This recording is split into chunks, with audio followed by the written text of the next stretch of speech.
Gözlerim gözünde kalıp gedirem, her derdi belanı alıp gedirem.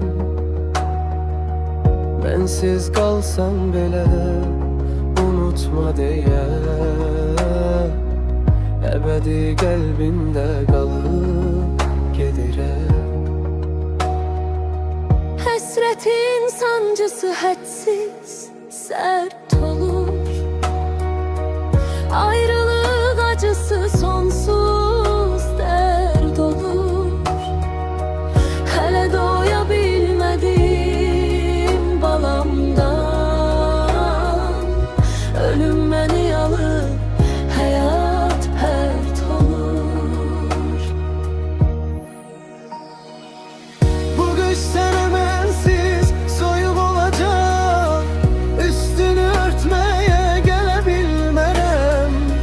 Anam bulutlarda melek olacak, beni görmesen de men kalbindeyim. Bu kış senemensiz soyup olacak, üstünü örtmeye gelebilmerem. Anam bulutlarda melek olacak, beni görmesen de men kalbindeyim.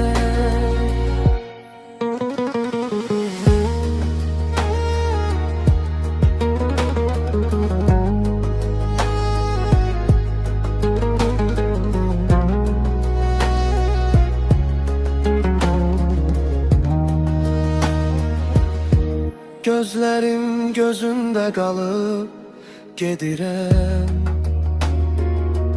her derdi belanı alıp gedirem. Bensiz kalsam bile unutma diye, ebedi kalbimde kalıp gedirem.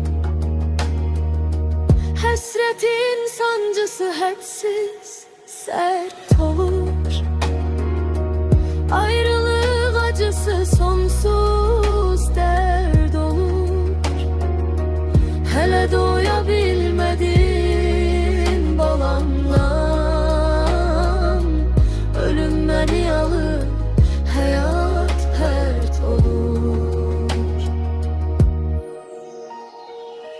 Bu kış senemensiz soyup olacak, üstünü örtmeye gelebilmerem. Anam bulutlarda melek olacak, beni görmesen de men kalbindeyim. Bu kış senemensiz soyup olacak, üstünü örtmeye gelebilmerem. Anam bulutlarda melek olacak, beni görmesen de men kalbindeyim.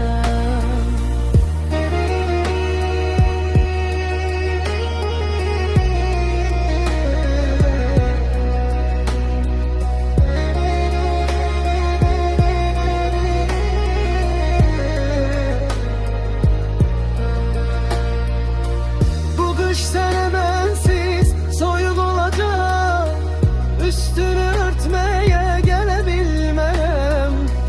Anam bulutlarda melek olacak, beni görmesen de men kalbindeyim.